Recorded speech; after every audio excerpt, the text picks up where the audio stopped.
Horas Indonesia, kami ada di Ternama Podcast di lantai 5 Universitas Empu Tatular.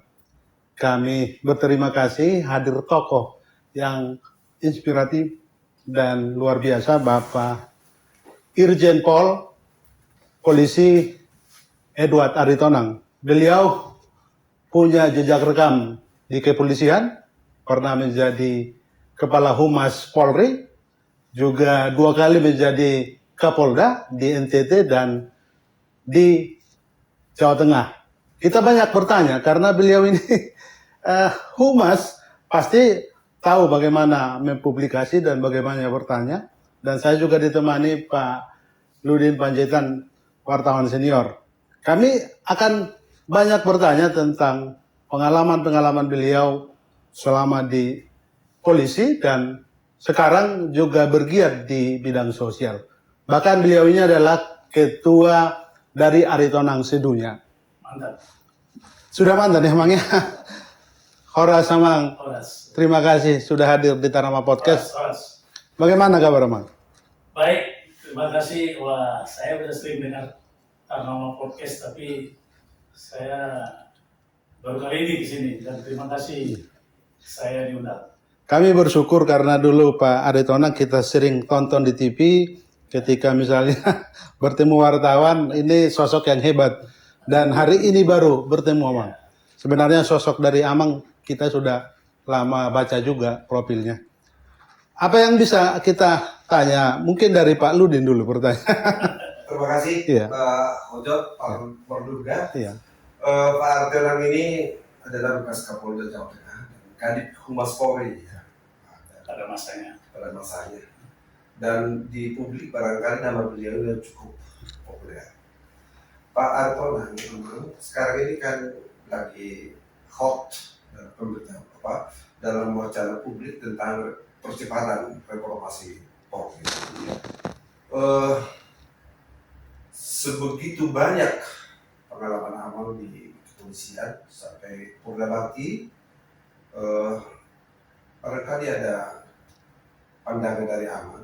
Kira-kira bagaimana sebenarnya reformasi Polri yang ideal itu sesuai dengan perkembangan zaman, terutama di era digital ini.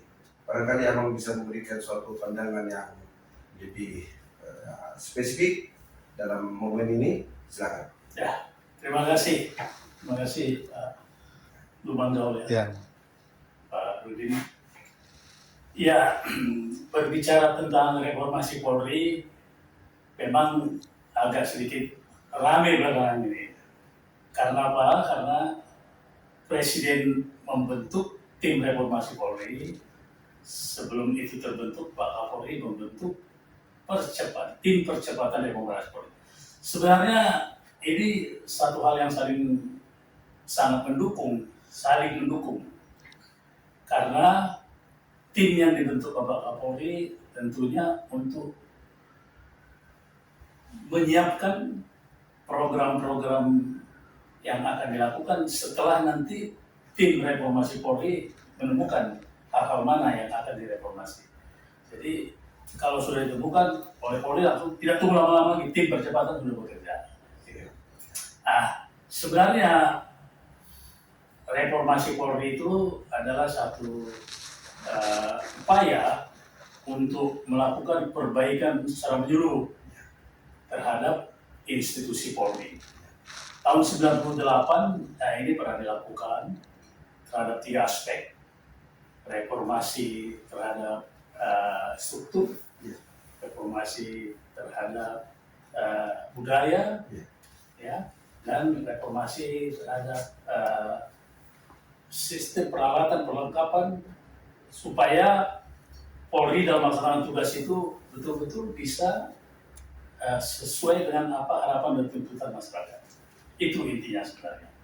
Jadi kalau hari ini atau belakangan ini reformasi Polri itu ramai dibicarakan, itu pertanda begitu masyarakat mencintai Polri. Jadi masyarakat ingin melihat sesuatu perubahan yang mendasar, perubahan ke arah yang lebih baik tentunya, terutama dalam memberikan pelayanan kepada masyarakat. kalau pendapat saya pribadi, Ya. ya, reformasi itu satu proses yang never ending proses. Ya, Belajar. karena Polri itu menghadapi hakikat ancaman yang berkembang, menghadapi perkembangan masyarakat, menghadapi teknologi yang luar biasa. Nah, kalau Polri tidak mereformasi diri, ya seperti kata-kata orang pintar, penjahat lari dengan deret ukur, polisi mengejar dengan deret hitung. Nggak dapat. Ya, kita ketinggalan terus. Jadi reformasi itu menurut kami suatu hal yang baik, yang positif, dan bahkan kalau bisa suatu proses yang tiada akhir. Karena setiap perkembangan, jangan menunggu 5 tahun lagi nanti kita reformasi. Ya, kita ketinggalan. Strukturnya ketinggalan. Ya, misalnya seperti yang kita lihat sekarang, kejahatan itu sudah masuk kepada kejahatan-kejahatan yang sudah di dunia maya. Ya. Ya, ini kan memerlukan satu cara untuk menghadapinya, memerlukan satu peralatan untuk menghadapinya, memerlukan satu aturan untuk menghadapinya. Jangan sampai misalnya menyadap bukti sadapan tidak boleh menjadi barang bukti. Ya, gimana caranya supaya betul aturannya harus juga ikut. Kira-kira begitu. Terima kasih Pak Arifona. Setahu saya, kebetulan saya juga banyak meliput tentang kepolisian. Sejak Kapolri yang pertama sampai sekarang lah. Saya lihat waktu zaman Hugeng terus itu tiap Kapolri itu ada program. Nah, itu juga termasuk reformasi. Nah, tapi hasilnya seperti yang kita lihat sekarang atau ya puncaknya adalah seorang ya menggegerkan dunia ya, Verdi Sambo yang terlibat dalam penembakan anak buahnya. Sehingga citra Polri yang dibangun oleh pendahulu Kapolri kita akhirnya tercoreng. Kira-kira apa ini sebenarnya? Masalah apa yang ada dalam tubuh Polri itu sehingga begitu memalukan muncul ke permukaan? Mungkin analisa awal.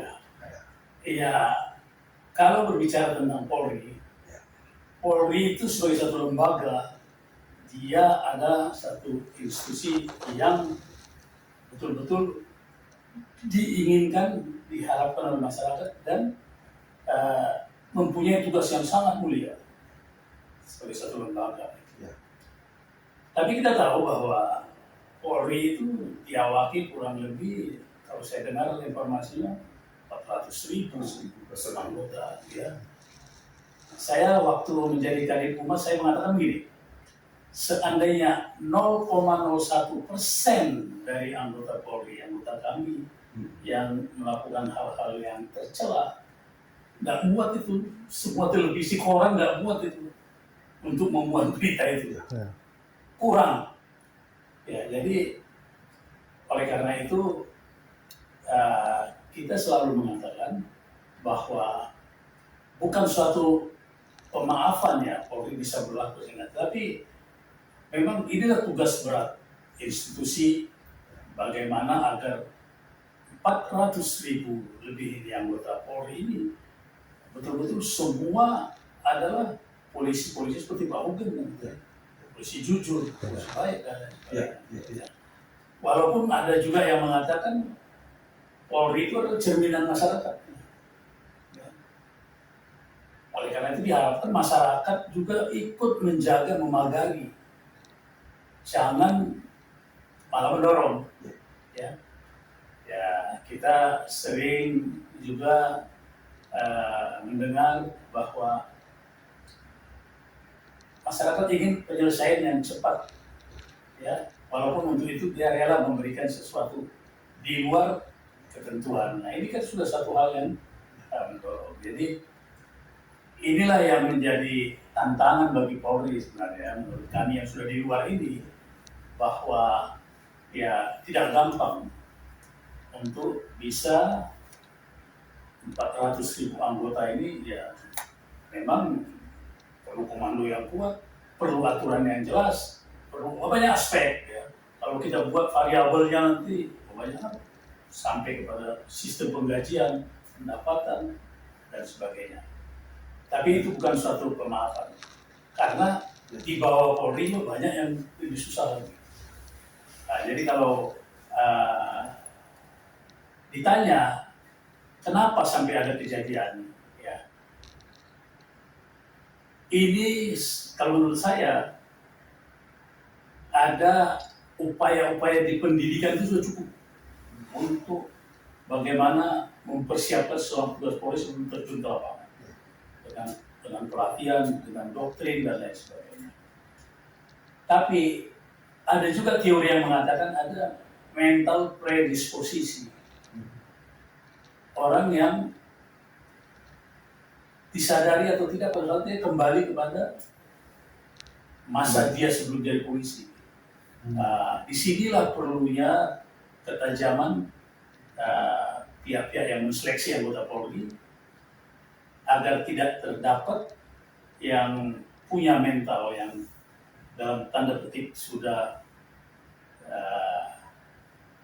tidak layak menjadi anggota Polri tapi lolos, ya karena seperti tadi walaupun dia sudah diberi pendidikan yang cukup, diberi pengalaman, diberi pelatihan, tapi disadari atau dia kembali kepada mental. Ya, itu teori yang mengatakan seperti itu. Jadi ya memang ini tugas berat dan kami melihat dari luar kawan-kawan yang sekarang aktif juga sudah bekerja keras, sanksi dan lain sebagainya pecat. Ya, mudah-mudahan upaya-upaya itu tentunya membawa hasil agar harapan Polri yang dicintai masyarakat itu tidak sekedar slogan tapi menjadi kenyataan. Ya, menarik, Bang. Tadi Abang bicara tentang hukum, ya, terkenal sebagai polisi atau pimpinan yang jujur. Tapi dalam perbincangan sehari-hari di kalangan perwira pamin ke atas itu, kelihatannya alergi kalau bicara soal hukum karena pengaruh dari hedonisme. Nah, pengaruh hedonisme ini kira-kira sejauh mana itu merusak, merasuk ke jiwa para polisi aktif sekarang ini, katakanlah dari tingkat perwira sampai paling perwira tinggi. Adakah pengaruh hedonisme itu membuat mereka alergi terhadap role model mungkin sebagai seorang polisi teladan atau yang polisi teladan? Mungkin Anda bisa. Ya. Polisi itu tidak bisa kita pungkiri dia hidup di masyarakat. Ya, makanya saya mengatakan tadi polisi itu juga cermin dari masyarakatnya. Ya. Nah, memang di sini sejauh mana kekuatan polisi-polisi, katakanlah Indonesia ini, ya, 38 provinsi, ya, kita boleh dengar bagaimana rekan-rekan kita yang bertugas di Papua misalnya. Saya yang 2 kali bertugas di NTT sangat memahami bagaimana sulitnya kendala yang kita hadapi. Jadi kalau kita bicara tentang role model dalam hal ini Jenderal Bukan dan Kapolri, ya beliau memang model yang harus dicontoh, ya, yang harus dicontoh. Ya. Hedonisme itu kan sebagai produk dari masyarakat, ya, katakan begitu. Ya, harusnya dengan kondisi keberadaan polisi yang boleh dikatakan sudah jauh lebih lengkap fasilitasnya, ya, saya sempat menikmati, ya, tunjangan remunerasi di menjelang pensiun. Menjelang pensiun. Ya. Tapi bayangkan dulu yang tanpa itu. Ya. Jadi saya tidak setuju kalau mengatakan bahwa hedonisme itu sudah merasuk pada seluruh jajaran kepolisian. Ya. sebagian barangkali ya. Dan itu juga dengan berbagai peraturan-peraturan Kapolri, ya, contohnya misalnya peraturan Kapolri tentang pola hidup sederhana, kendaraan apa yang bisa dipakai, apa itu diatur. Ya, hanya bagaimana aturan ini ditegakkan. Dan kalau kita lihat teman-teman kita yang di pelosok-pelosok di pedalaman, ya jauh dari prihatin, ya, sangat prihatin. Ya, tapi mereka bisa bertahan dan bisa berkarir dengan baik. Artinya tidak semua itu ya, tidak Iya. semua level itu ya. Betul, betul. Kemudian kan minggu lalu baru Munas Perwirawan Polri Ya. di Jakarta. Nasional itu ya Bang ya. Nasional. Ya. Apa pesan dari Munas itu kepada katakanlah ke polisi aktif atau kepada organisasi kepolisian? Adakah pesan khusus yang bisa disampaikan oleh Amang dalam forum ini? Ya, saya kebetulan hadir hanya pada saat pembukaan Munas. Ya, yang intinya melalui tema Munas itu disebutkan bahwa para purnawirawan ini ya tetap setia kepada alma maternya. Bentuk kesetiaan itu ikut mengawal perjalanan Polri, ikut berkiprah untuk bagaimana Polri semakin hari semakin baik. Nah, nanti bagaimana jabarannya tentunya akan diberikan, tapi satu tekad yang bahkan di kita punya logo pengadilan Polri ini bawahnya tertulis tetap setia kepada alma mater. Ya, jadi kita di mana-mana ingat tetap setia. Jadi kita setia pada. Jadi akhir hidup ya. Diminta atau tidak, Purnawirawan Polri selalu memberikan masukan-masukan kepada institusi Polri, baik untuk menatap masa depan maupun menghadapi perkembangan situasi yang saat ini banyak diperbincangkan masyarakat. Terima kasih Amang sudah memberikan suatu ulasan dan analisa tentang Polri. Sekarang kita masuk ke Saya bertanya soal reformasi Polri juga. Satu penambahnya Pak Panjaitan. Pak Aritonang, ada ungkapan karena nilai setitik rusak susu sebelanga. Tadi ungkapan Pak Aritonang itu menarik, 0,01% saja polisi yang salah atau melakukan kesalahan akan berdampak pada institusi atau lembaga Polri sendiri. Pertanyaannya, Mang, di reformasi kepolisian sekarang kan masyarakat merasa bahwa penegakan hukum itu kurang tumpul ke atas, tajam ke bawah. Itu selalu yang dirasakan masyarakat. Amang Aritonang pernah kita dengar juga di televisi bahwa semua sama di mata hukum, termasuk polisi sendiri begitu. Apa yang Amang mau respon ketika misalnya juga karena keadaan ini banyak orang yang mengusulkan agar lembaga kepolisian bernaung atau ada di Kementerian Dalam Negeri? Ya, usulan boleh-boleh saja, tapi saya tidak terlalu jauh mencampuri ya, saya sudah di luar. Tapi saya melihat memang bahwa perkembangan organisasi Polri itu pernah di bawah Menteri Hankam Pangal, ya pernah di bawah Perdana Menteri dan pernah di bawah Presiden. Ya, artinya tentunya para pimpinan negara, para pimpinan Polri pasti punya alasan atau dalil-dalil tertentu untuk bagaimana sebaiknya Polri itu ditempatkan. Tetapi kalau berbicara tentang apakah itu ada kaitan dengan tadi itu nilai titik rusak susu sebelah itu, ya saya kira kalau dasar-dasar tadi, terutama penataan pembenahan terhadap aspek kultural, budaya kerja dan sebagainya, budaya malu, budaya menghormati orang. Ya. Saya kira ditempatkan seperti saat ini, ya, polisi bisa baik, Ya. bisa baik. Ya, kita harapkan begitulah. Ya. Hanya saja namanya politik, banyak keinginan-keinginan. Biarlah ini berproses, ya. Kita lihat nanti akhirnya seperti apa. Tapi sekali lagi saya mengatakan tahun 46 Polri di bawah Perdana Menteri.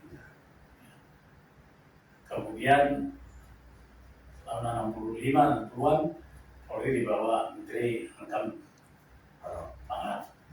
Kemudian dengan reformasi Polri di bawah Presiden. Jadi itu sudah berjalan semua dan tentunya masyarakat punya catatan melihat mana yang terbaik.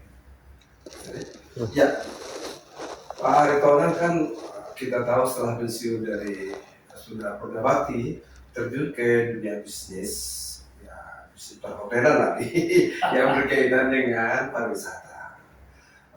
Kita tahu Danau Toba itu kan sudah termasuk, sudah masuk dalam program prioritas pemerintah setelah tadi.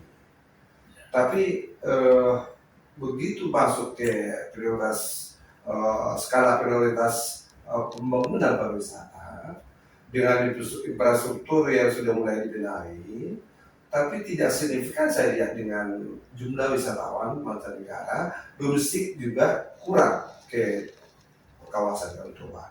Kira-kira menurut pandangan apa atau menurut penelitian apa, sebagai pemerhati kawasan Danau Toba, apa kira-kira yang masih kurang atau kelemahan dari sektor pariwisata di daerah Danau Toba?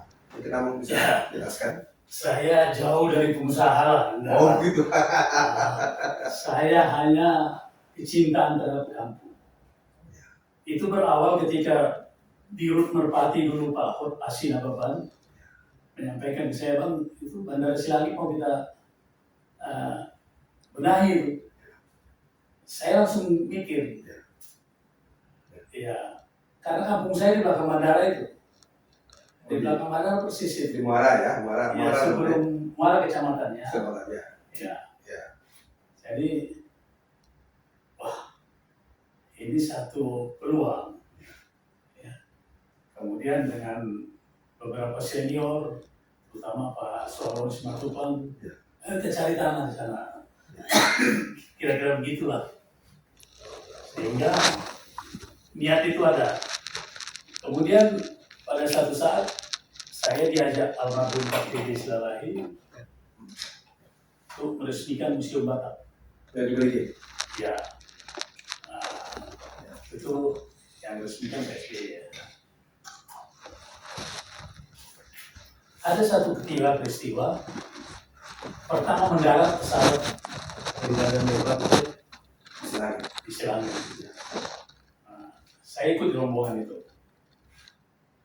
Kemudian menjelang kembali selesai acara, saya dipanggil Pak TB, Nang, bawa dulu itu tamu-tamu, lihat Danau Toba Kota Binjai, dekat tuh. Oh, ya, Kampung Amal. Ya. Kampung Amal itu ya, di atas Muara itu ya, di atas Muara. Bawa lah itu. Terus apa komentar bapak-bapak tamu-tamu rombongan? Nang, ini kampungmu bagus. Cari toilet aja susah. Bagus kan? Itu betul. Ya. Siapa waktu itu yang ikut? Kita. Oh, banyak undangan presiden, mendampingi presiden. Jadi saya terngiang-ngiang dengan pikiran saya, Pak.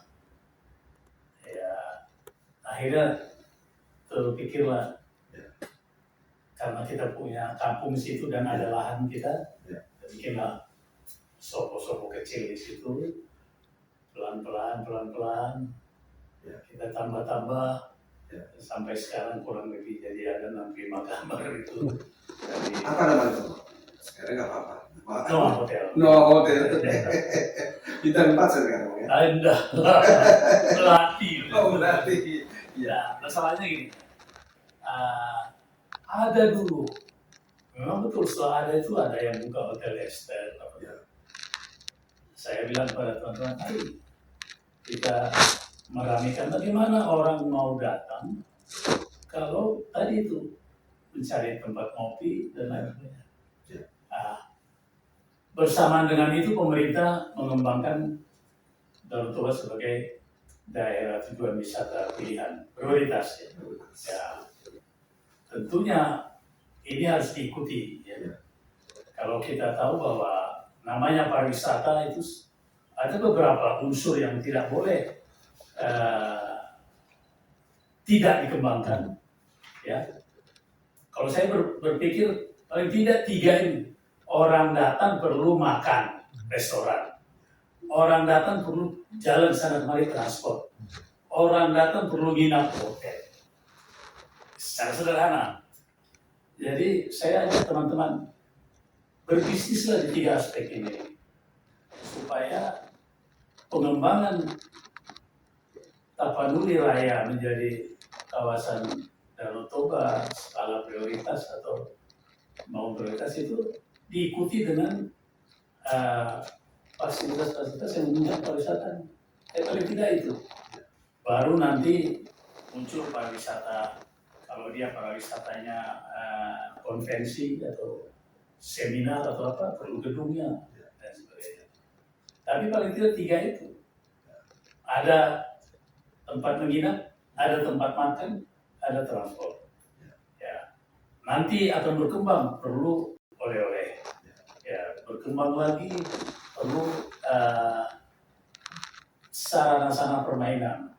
Ya, seperti di kampung kami kan udah ada gantole yang bisa andem.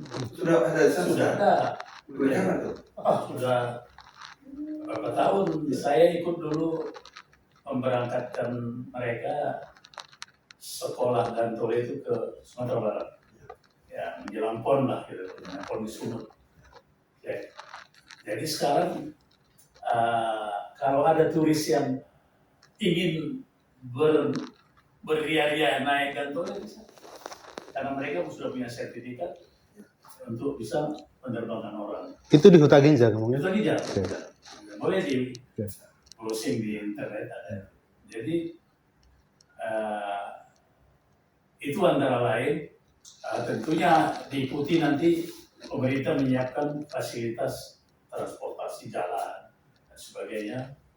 Ya, dulu saya pernah mengusulkan kepada teman-teman Bapak Bupati yang saya kenal, karena keluhan pengunjung ketika dia perjalanan dari Medan mau ke Tapanuli perlu mencari, setelah masuk daerah Tapanuli perlu mencari obat di malam hari, dia nggak susah sekali cari toko obat.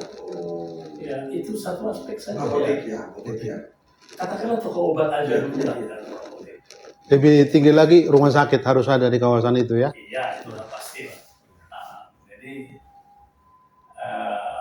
saya senang Dahayan itu Labersa.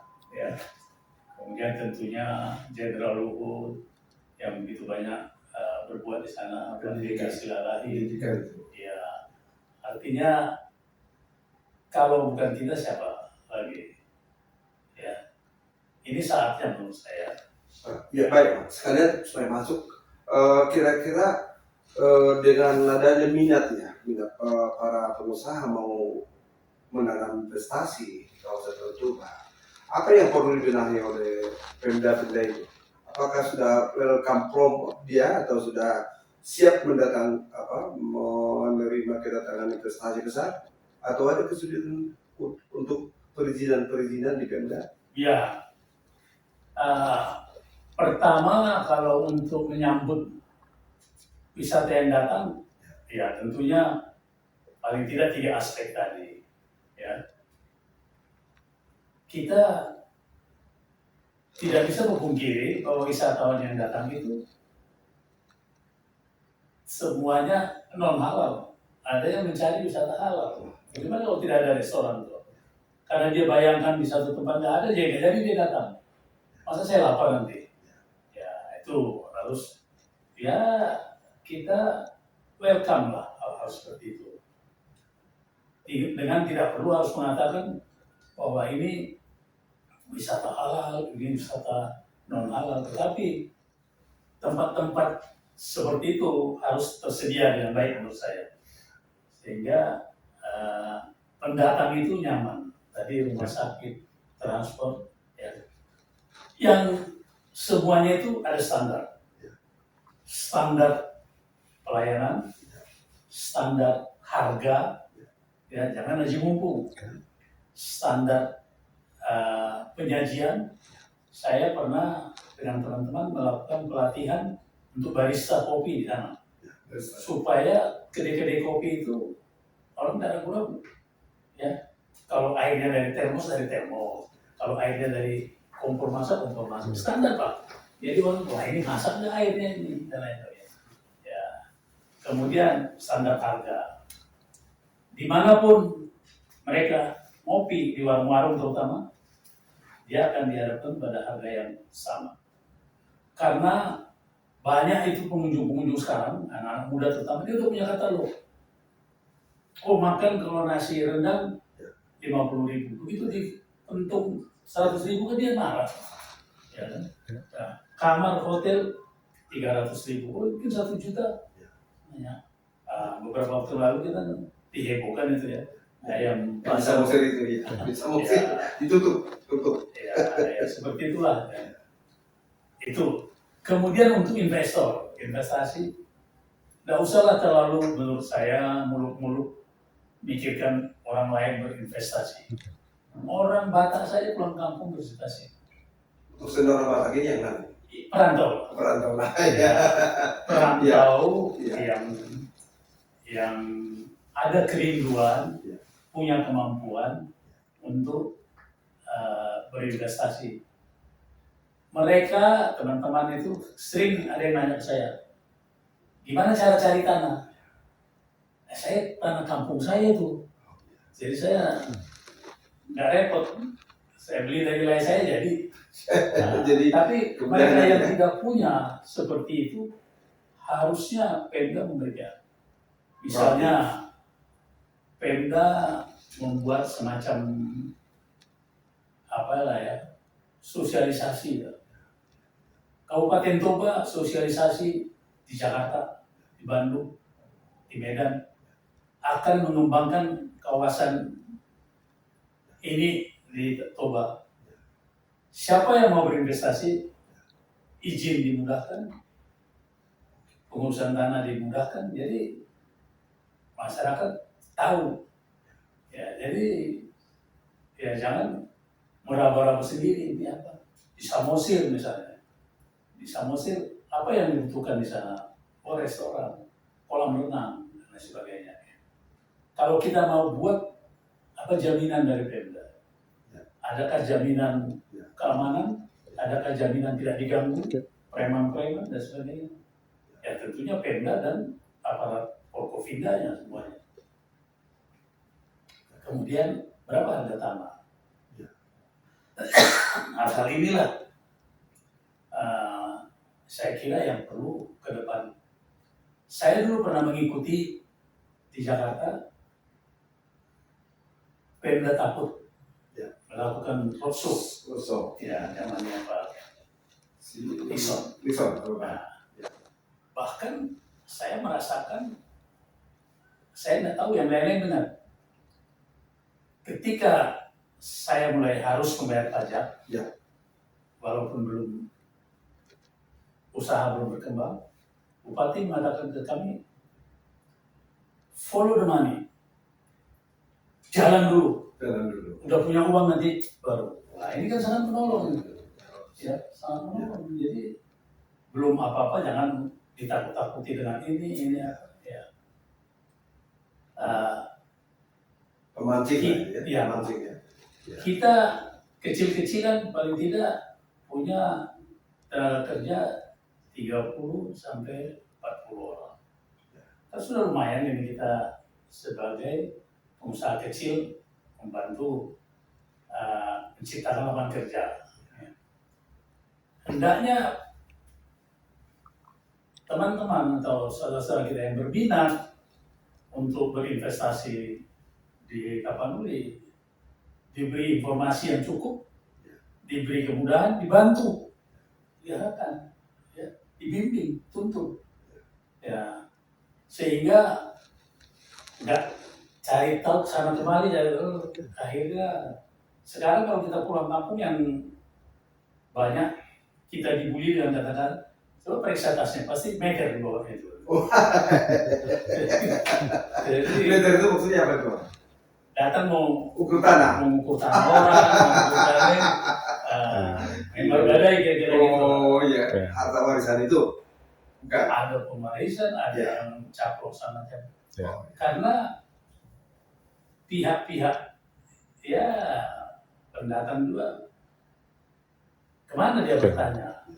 Ya kan? Oh, jadi Mana dia bertanya? sumber informasi harus Iya. lebih apalah ya. Harus lebih bergeraknya Proaktif lah ya. proaktif lah. Satu lagi Bang, ini kan ada musibah kita di Tapanuli Tengah, Tapanuli Selatan, katakanlah di Aceh soal ekonomi yang rusak ini. Ini juga barangkali ke citra Tapanuli Raya, walaupun tidak masuk kawasan Danau Toba, itu juga akan ada sedikit banyak mempengaruhi. Karena apa? Karena hukum tidak ditegakkan dari dulu sampai hari ini. Amang sebagai ya, katakanlah tokoh masyarakat dan seorang jenderal polisi yang tahu hukum itu harus bagaimana. Apa hikmah dari musibah tanah longsor, banjir yang sampai menahan sampai ribuan manusia di daerah kita. Supaya ini suatu pelajaran yang sangat berharga, jangan sampai terjadi lagi. Apa hikmahnya menurut kamu? Ya, pertama-tama ya kita prihatin dan berduka cita lah ya dengan musibah yang begitu besar yang mengagetkan kita semua. Pemerintah, aparat penegak hukum sampai sekarang masih terus bekerja untuk mencari tahu apa penyebabnya, faktor penyebabnya. Walaupun kita mendengar sudah ada perusahaan-perusahaan yang ditutup di sana. 28 perusahaan. 28 ya. Tutup sementara. Nah, ini ada istilah sementara juga ini ya. Izinnya sudah dicabut. Udah dicabut ya. Siap. Permanen. Ya. Ya, karena tidak gampang juga untuk membuktikan itu. Iya. Longsor itu adalah akibat ini, akibat ini. Walaupun kita tahu kerja keras daripada para penyidik saat ini sudah mulai membuahkan hasil. Ada yang disebut sebagai tersangka dan sebagainya. Jadi menurut kami ya kemajuan itu perlu ya, tapi cara mendapatkannya jangan sampai merusak alam. Ya, jangan sampai merusak alam. Ya. Saya yang banyak melihat di daerah-daerah, ya, bagaimana satu daerah yang gigih betul-betul menjaga ekologinya, menjaga alamnya. Ya. Ada yang penting menghasilkan. Ya. Ya. Ada aturannya. Contohnya misalnya tambang, gali, dia harus menyiapkan sekian persen untuk merehabilitasi tanah itu. Tapi ini banyak hanya sekedar dari permukaan. Tapi ada yang betul-betul menegakkannya. Jadi artinya aturan kita itu sudah cukup. Aparat kita ini yang perlu betul-betul, kalau memang kendala untuk mengawasinya karena peralatan yang terbatas, sekarang satelit apa semua bisa. Ya.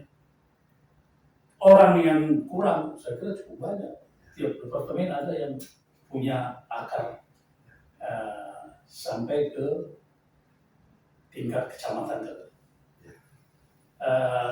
Saya pernah ditugaskan studi banding ke salah satu negara di Selandia Baru. Mereka mengembangkan perpolisian masyarakat. Kantor polisi di tingkat terendah itu adalah kantor seluruh pemerintah. Jadi misalnya ada departemen yang nggak punya kaki sebagai kecamatan, pakai itu untuk polisi. Polisi apa namanya? Kepolisian masalah. Oh, polisi. kepolisian. Contohnya misalnya, katakanlah Kementerian Kehutanan Ya. punya program ini yang untuk sampaikan ke masyarakat bagaimana cara mengurus hutan. Polisi yang mengumpulkan masyarakat di polsek. Nanti datang orang hutan. Begitu berkembangnya kepolisian di sana. Menteri, waktu saya ke sana kebetulan yang pakai Menteri Peranan Wanita, kayak kita di sini ya. Kan tidak punya pejabat dia di tingkat kecamatan, kabupaten pun belum tentu. Ya. Tapi dia punya ada program bagaimana meningkatkan kesehatan wanita. Dia minta polisi mengumpulkan tokoh-tokoh wanita di kecamatan itu, mereka datang. Mereka datang, polisi keluar. Jadi semacam kantor terpadu. Iya. Terpadu. Dan itu dipakai kantor polisi. Ya, jadi memang bukan karena saya polisi ya, tapi harus ada lah yang punya kantor seperti itu. Yang jangan karena tidak punya kaki di bawah, terus informasi tidak sampai. Ya, bagaimana sebenarnya melestarikan hutan? Bagaimana kalau masyarakat membuka hutan? Hutan mana yang bisa dibuka? Nah, bagaimana cara membuka ini kan pengetahuan-pengetahuan yang perlu disosialisasikan kepada masyarakat. Kalau ini jalan, saya kira hutan produksi, katakanlah ya, di luar negeri hutan produksi itu bagus-bagus. Ya, Seperti Jerman, Jerman itu.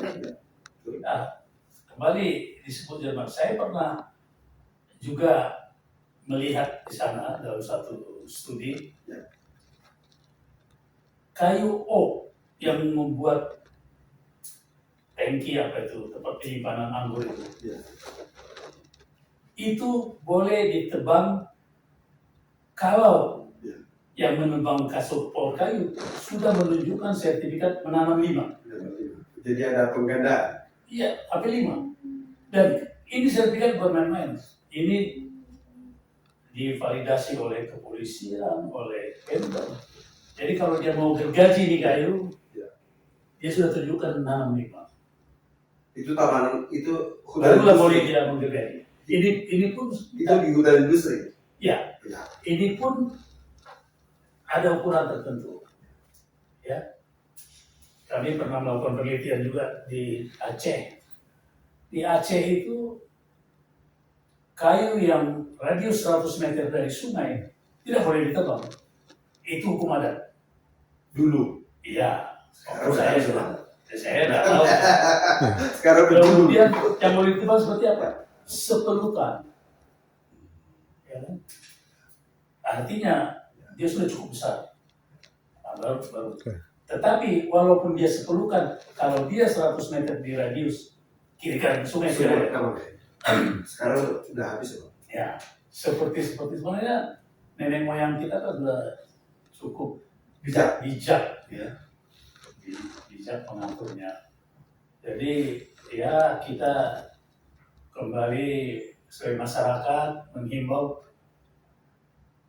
para pemodal yang ingin berusaha tegakkan aturan, karena semua kalau dibuat secara aturan bisa, lain bisa. Kemudian masyarakat ikut mengawasi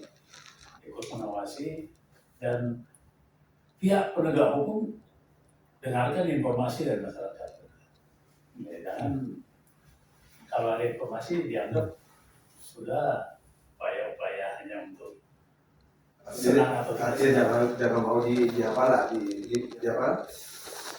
Iya. Disuap lah itu kesannya itu disuap lah kesannya gitu kan. Saya kan pengangkutan kayu yang ada di kampung kita itu kan salah satu stasiunnya itu di depan hotel saya itu. Di langit itu? Iya. Saya melihat kebijakan berubah-ubah. Contoh, tidak boleh tronton mengangkut yang kecil. Truk kecil supaya tidak rusak jalan. Kemudian balik lagi. Itu dibiarkan polisi, nggak apa-apa. Itu diawasi atau memang aturannya berubah? Ya, kan? Saya lihat ada pembiaran karena ada sesuatu. Iya. Oke. Ya, mudah-mudahan Baik. tidak seperti itu. Saya mau bertanya, Pak Ludin. Menambahkan pertanyaan dari Pak Panjaitan tadi, Amal. Tahun 80-an kan Tanah Batak itu dicap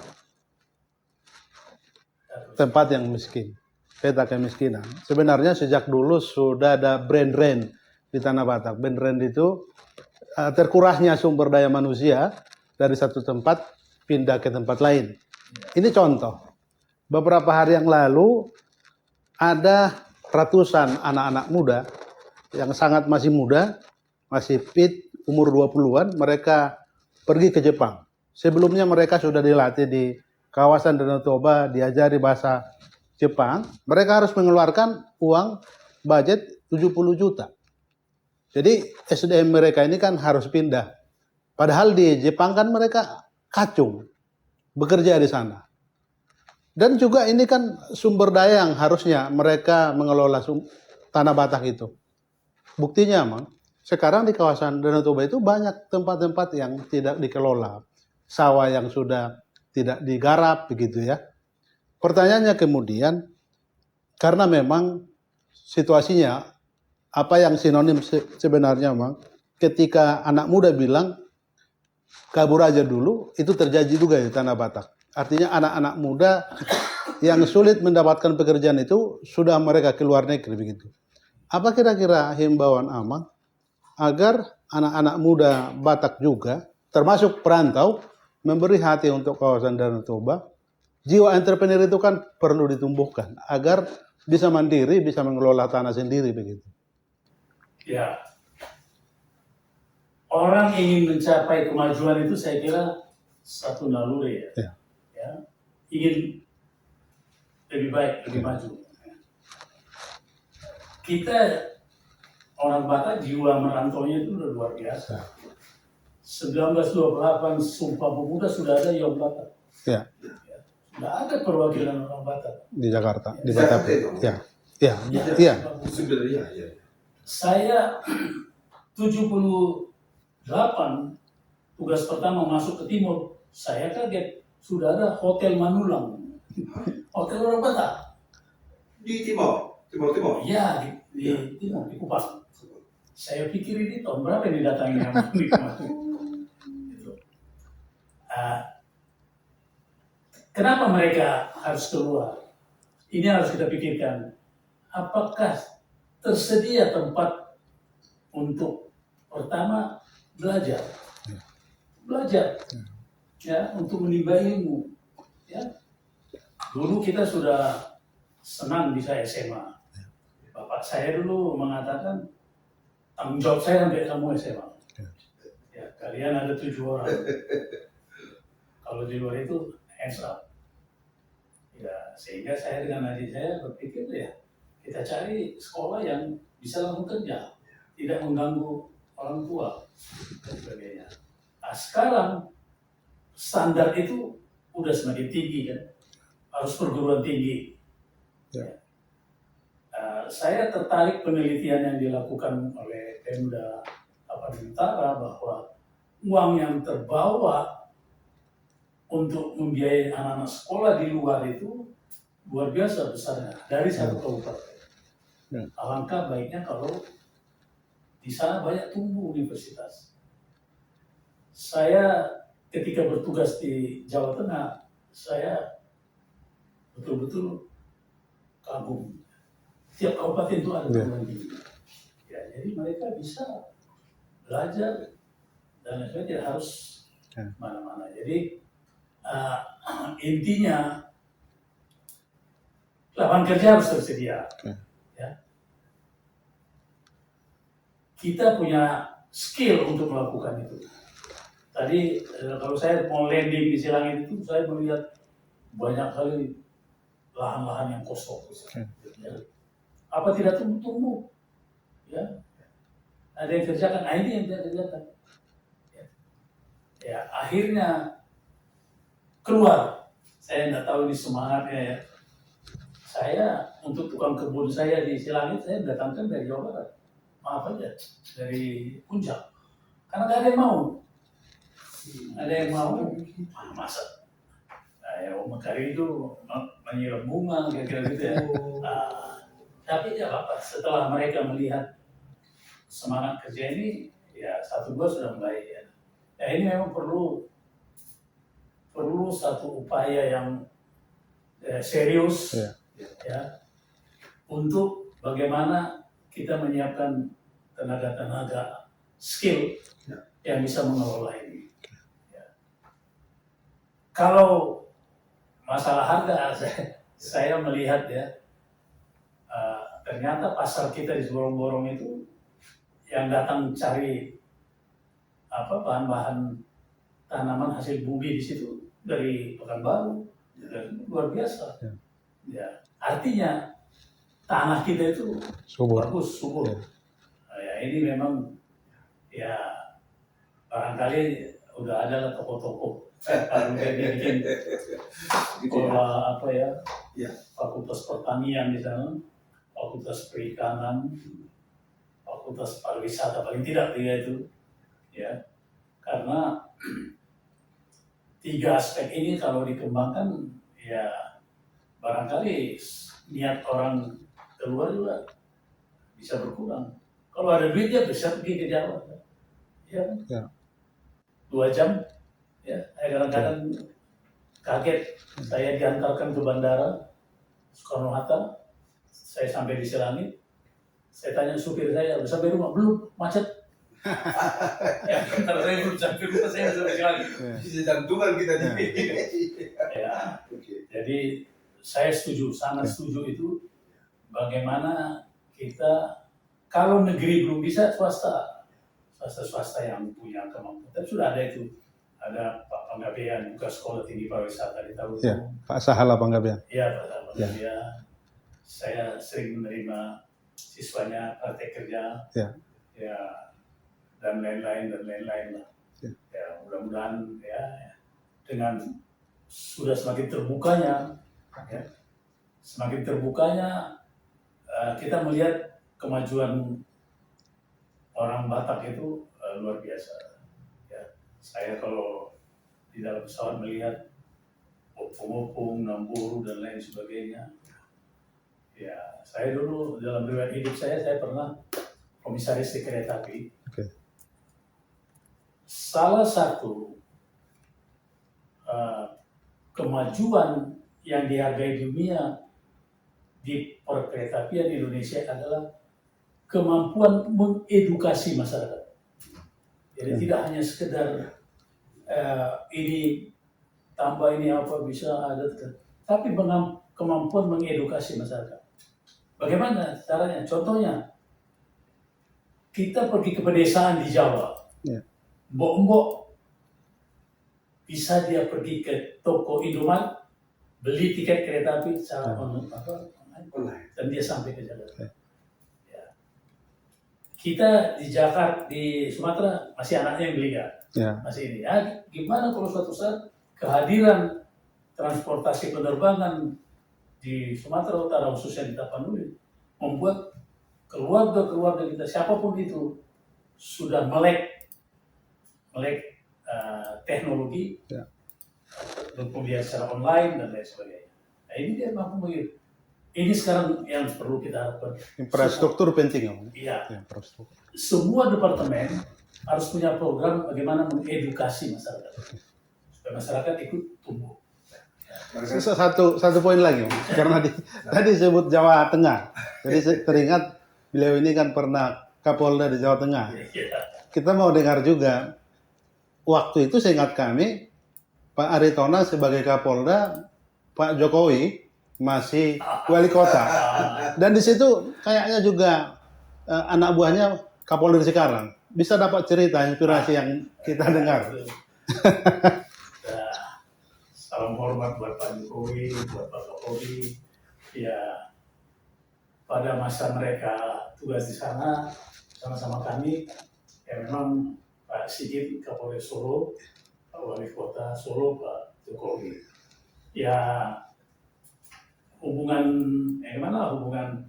kerja, kita masuk melalui pintu pendekatan bahwa salah satu tugas Polri bagaimana membuat program pemerintah daerah itu berjalan dengan baik.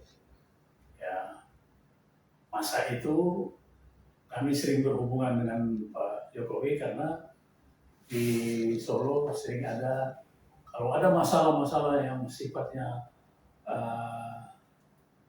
katakanlah konflik di dunia antara satu negara dengan negara lain, ya tiba-tiba ada pemuda yang sweeping hotel-hotel mencari orang bule, ya kan? Cari orang bule. Ya ini kan dia tugas yang polisi. Ya kami banyak berkoordinasi dengan Pak Wali Kota waktu itu bagaimana menyadarkan masyarakat bahwa ya kalau di sana dia membenci Amerika, jangan KFC dibakar, jangan yang nggak jelas ini. Jadi ya memang hubungannya baiklah gitu. Kita bekerja sama untuk bagaimana ya bapak itu masih Jadi baik. orang-orang hebat. Kita ya begini Ya. aja. Ya penting kan happy Bang, Ya. bukan soal jabatan. Ya. Kita nikmati hidup. Ya, tapi itu pesan saya, siapapun yang masuk ke daerah Tapanuli, buatlah program yang bisa mengedukasi masyarakat. Ya, karena kita kalau ingin berkolaborasi, tentunya mereka harus kita angkat. Saya dulu pernah protes ke Bandar Silangit. Saya bilang, apa yang Anda buat untuk kampung kami di Silando? Jangan sampai 10 tahun yang akan datang, anak-anak Silando semua pekat-pekat kali. Karena tiap hari dengar Sama. bagaimana dia untuk Anda edukasi. Misalnya contoh sederhana aja, ada program sekali seminggu anak sekolah boleh datang melihat pesawat datang, ya kan? Walaupun dipikir-pikir aja, ya, tapi dibuka. Ini kan mengedukasi juga. Ini ada semangat untuk tumbuh. Kenapa mereka bisa, saya enggak? Ya, polisi misalnya, bagaimana mengedukasi masyarakat supaya taat hukum, taat aturan lalu lintas. Karena polisinya memberi contoh melanggar aturan lalu lintas, saya kan tidak benar. Semua bisa, kalau semua bergerak membuat program-program seperti yang saya katakan tadi di kereta api. Seorang nenek tua ingin melihat anaknya di Jakarta, tidak perlu telepon anaknya, dia pergi ke Indomaret, dia bisa beli tiket kereta api online. Nah, itu nggak kita bayangkan zaman dulu gitu. Sekarang sudah bisa. Sekarang bisa. Oke, satu lagi. Karena Pak Ahmad pernah jadi ketua umum Maritona hubungan Maritona sedunia, Indonesia dan sedunia lah kita katakan. Nah sekarang ini banyak fenomenanya, hubungan itu tidak mengutamakan kesatuan dan persatuan karena dia pejabat, banyak duit, dia perlu aktualisasi diri, sehingga dia nggak peduli nih hubungan ini pecah atau bagaimana. Ini menurut Amang gimana way out-nya supaya jangan kita di mata suku lain jadi yang kita kan masih minoritas. Ya. Kalau kita cakar-cakaran di hubungan itu kan sampai kemana-mana ya. Perpecahan di hubungan itu jangan dikira hanya satu marga itu akan tersebar dan tidak positif. Dan untuk generasi yang akan datang itu menjadi suatu menurut saya cacat. Gimana menurut kamu? Iya, fenomena perpecahan hubungan ini satu hal yang menyedihkan kalau betul terjadi ya. Menyedihkan karena ketika kita membentuk hubungan seperti kami di hubungan Toga Aritona, kita punya semangat untuk bersatu, saling tolong menolong. Bagaimana untuk melembagakan bahkan meneruskan adat istiadat itu ke keturunan-keturunan. Sangat mulia tujuannya. Tetapi dalam perjalanannya betul ada faktor individu. Ya. Individu ya ada faktor latar belakang individu ini, ada faktor pertikaian sesama pengurus, ya sehingga dan dia bikin yang baru. Tandingan ya? Ya itu sangat menyedihkan. Kita harapkan sudah jangan lagi ada seperti itu. Ya kembali ingat apa hakikat kita membangun hubungan, ya untuk mempersatukan. Saya dulu ketika bikin Hubungan Toga Aritonang dengan teman-teman mengatakan kita bersatu aja masih kecil, Ya. apalagi sendiri-sendiri. Ya. Ya. Kami kebetulan marga kami itu pecah menjadi 3 marga, Opus Sungguh, Raja Buku, Simare-Mare. Jadi anak-anak ini sudah berkembang hubungan-hubungannya. Kesulitan kami mempersatukan. Jadi Hubungan Toga Aritonang. Karena ada sementara yang mengatakan kita sudah gabe masih buatan kamu. Ya, akhirnya kita waktu itu sepakat masalah adat kita tidak bawa di penuan. Cukup itu di anak-anaknya ini. Karena betul sudah masih buat. Tapi untuk persatuan sosial kita ada di sini. Kemudian kita buat kepengurusan itu bergilir. Ketua pertama saya dari Poparan Kusubu. Sekarang Pak John Kennedy Parbatam, tahu ya? Dari Ambil dari Raja Gugu. Ya, next nanti Simare-Mare. Itu bergiliran selama 5 tahun. Sehingga kalau Raja Gugu sekarang ketuanya Simare-Mare sudah mempersiapkan siapa calon. Nanti Simare-Mare naik, Opus Sungguh mempersiapkan lagi. Tapi bukan di tataran adat ya, sosial dia ya? Tidak di tataran adat, karena ini berat. Di tataran adat sudah Opus itu ya? Sudah Opus itu. Oh. Ya, karena nanti Ya. Opus Sungguh mengalap Raja Gugu Isema tulang gitu ya. Jadi, tetapi yang kita mudah-mudahan Hubungan Toga Aritonang ini bisa berjalan terus seperti itu, tidak ada apa. Sudah berapa tahun ya? Ini sudah tahun ke-8 lah. Tahun ke-8. Artinya sudah 3 tahun periode yang Raja Guru akan menyusul nanti. Kaitan dengan pariwisata dan pertanyaan tentang Aritonang tadi, menarik Amang. Yang kami tahu Aritonang lah yang punya tugu yang paling bagus di kawasan Danau Toba yang kita tahu ada di Muara. Ada 3 tiang besar yang seingat kami itu berarti menggambarkan Simare-Mare, Opus Sungguh dan Raja Gugu. Opus Sungguh, Simare-Mare dan Raja Gugu. Baru Ya. Simare-Mare. Oke. Apakah ini juga bagian dari menggelorakan semangat pariwisata itu di kawasan Danau Toba? Ya, jadi memang pertama kami dengan teman-teman para pengurus bagaimana kita bersatu. Ya. Apa pengikat persatuan itu? Ya. Ya kan? Karena tadi itu di sana sudah ada hubungan Opus Sungguh udah besar, Iya. hubungan Raja Gugu udah besar, Ya. hubungan besar. Kita harus punya satu alat pengikat mempererat persatuan. Kita sepakat tugu atau monumen Toga Aritonang. Itulah. Kita tahu bahwa salah satu masalah yang susah di hubungan orang Batak masalah uang. Masalah pengumpulan uang dan udah nanti curiga mencurigai. Akhirnya kita katakan oke lah.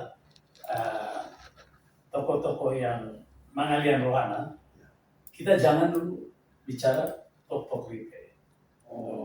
Bangun dulu, supaya mereka mau datang. Oh ini rumah kita. Bangunlah itu tugu, dibangun sopo godang. Waduh, sungguh Ada. Baju banget ya? Baju. Iya, dan itu yang menikmati sekarang kawan-kawan saudara-saudara dari kampung. mau manortor mereka, mau marpesta. Seluas berapa area? Berapa luas? Areanya 6 hektar. Wih, 6 hektar. itu termasuk udah tanah adat? Iya, Oh, tanah adat. itu tanah adat. 6 hektar, 270 derajat view Danau Toba. Ya, yang sisanya 90 derajat kampung. Dan Bisa percontohan barangkali itu? Ya. Bisa percontohan itu? Itu menurut orang ya, bukan kita. Itu sementara Tugu Marga yang paling megah sampai saat ini. Sementara ya, di marga-marga. Konsep area itu yang saya lihat sampai 600 hektar. 6 hektar. 6 hektar, oh 6 hektar. Itu juga termasuk belum ada saya rasa di daerah Toba area segitu luas. Iya. Nggak ada, baru 6 hektar. Kalau dengan sekitarnya, tapi yang diserahkan untuk kawasan itu baru 6 hektar. 6 hektar. Ya, di situ ada Sopo Godang dan kita silakan siapa saja yang ingin menggunakan itu. Misalnya ada festival ulos, festival gondang dan lain sebagainya. Tidak harus Margarito. Ya, boleh dari luar, boleh. Boleh. Syaratnya? Syaratnya memberitahu, menjaga kebersihan dan sedikit berpartisipasi dalam kebersihan. Ya, di situ sudah sampai ke atas sudah aspal, ya, lahan parkirnya sudah aspal. Kemudian Pertamina sudah membantu melalui Pak Luhut Panjaitan dulu 1 toilet premium gitu. Itu bagus ya. Ya. Jadi ya sudah memadai lah.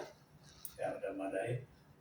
Kita merencanakan dengan kawan-kawan pengurus satu saat di situ ada semacam mini museum mini yang menceritakan bagaimana marga-marga orang Batak. Jadi marga apapun datang ke situ bisa tahu deh, saya di sini. Saya turun di sini. Jadi itu kenapa? Karena kita ingin tempat itu betul-betul menjadi wisata alam dan wisata budaya. Wisata alam Danau Toba, wisata budaya Batak. Kita mulai dari Museum itu. siapapun marga Batak datang ke situ, dia bisa menelusuri mulai dari marga mana dia pecah banget. Itu rencana. Jadi kita akan bikin pohon keluarga di situ, keluarga Batak kan, marga ini. Misalnya Panjaitan, di sini rumahnya Panjaitan di sini. Nah, jadi bukan hanya Aritonang saja yang datang ke situ. Itu maksud saya kok itu datangnya dari Toga Aritonang gitu. Masih ada Siaka kan tiap bulan di atas. Ya, artinya karena ini tempat paling dekat dengan Bandara Silangit. Oh, itu konsep jadi, itu ya. Orang-orang yang mau datang pulang kampung mampir dulu ke sini. Itu hanya 25 menit dari Bandara Silangit sudah sampai. Atau barangkali gini, Pak. Kami pernah wawancara si dengan Thomson Tasuri. Dia sedang berobsesi untuk membuat suatu gedung opera. Ya. Dia bilang harus dekat Bandara Silangit. Barangkali bisa diutang-utang ini. Ya. Rumah opera. Bisa. Apalagi kalau di tanahnya Penny Simbolon. Itu di sana. Ya. Ya ini obsesi siapa sih? Thomson kan? Oke. Ya. Thomson Tasuri. Oh ya, memang. Budayawan itu. Kita harapkan begitu. Bahkan nanti kami, ini baru rencana ya, tokoh-tokoh panutan orang Batak, foto dan sedikit ceritanya, akan kita pajangkan di areal Tugu ini. Kalau itu kan banyak ya. Akhirnya kita pikirkan semacam studio mini. Masuk situ dia melihat, tokoh orang Batak di militer, Jenderal Nasution, Jenderal Penggabean, Jenderal. Seperti bisa dikasih itu lah, bisa dikasih juga. Bisa memotivasi generasi muda untuk, kenapa dia bisa, sama saya tidak. Siapa yang meneruskan ini, Pak? Apa masih Pak Aritonang? Ini program yang Marga. Saya sekarang pegang yayasannya. Oh, ada Oleh yayasan. yayasan. Ya. Jadi udah dikelola dengan yayasan. Ya. Karena kita dibatasi waktu, Iya. ini udah 1 jam lebih, Amang. Satu lagi pertanyaan. Ya. Seingat kita, Pak Aritonang itu lahir di Rantau Prapat ya. Ya. Tadi disebut Kampung Silado. Saya bertepatan pernah ke kampung itu. Ya. Silado di Huta Ginjang ya, Mang ya. Salah satu desa lagi udah Ginjal. Oke. Silado itu desa. Ya. Satu kecamatan Muara. Pertanyaannya, apa Amang besar di Silado itu? Bagaimana suasana batin Amang kemudian begitu tertarik untuk memperhatikan kampung halaman karena mengingat tadi lahir di Rantau Prapat Iya. begitu. Bapak saya tentara ya. Ya. Dulu tugas di Rantau Prapat, lahirlah saya di sana. Ya. Tapi barangkali orang tua saya mempersiapkan saya untuk sebagai anak paling besar. Saya paling sering disuruh pergi pulang kampung. Walaupun masih SMP, pergi pulang. Dititipkan di bus dan lain sebagainya. Jadi saya sangat menguasai kampung, mengenal, bahkan saya menjalani proses Mangaluku, Dayak, Harimoti. Ya. Jadi Sampai begitu ya. ya itu ya di kampung kami itu. Jadi ya orang mengatakan itu Batak tempelan ya terserah lah. Tapi saya nggak pernah mau mengatakan saya orang Batak yang dari kampung. Ya. Padahal udah bisa berbeda nih. Begitu kami Iya. SD, orang tua juga pindah. Saya SD di Medan. Tapi itu tadi tiada liburan saya yang tidak Pulang kampung. ke kampung. Ya. Karena indah itu. Masih ada, Amang? Ada. Oke. Barangkali ada penutup dari Pak Aritonang. Ya, terima kasih. Saya senang bisa berbincang-bincang dengan teman-teman di Tarnama. Sebagai penutup, saya ingin mengajak teman-teman di perantauan, sempatkanlah waktu melihat kampung kita. Kampung kita luar biasa perkembangannya sekarang ini. Siapa tahu dengan Anda atau kita datang melihat, terpikir satu ide untuk memperbaiki kampung kita agar lebih baik. Dengan kita memulai dari kampung kita, siapa tahu kita juga dari sana bisa memperbaiki Sumatera Utara, memperbaiki Indonesia, bahkan memperbaiki dunia. Ya, mari kita sempatkan waktu untuk pulang kampung. Setuju, Ya. Mas. Setuju, Mas. Terima kasih. Setuju, Amang. Pak Aritonang, terima kasih waktunya sudah hadir di Tarnama Podcast. Demikian sahabat Tarnama Podcast bincang-bincang kami.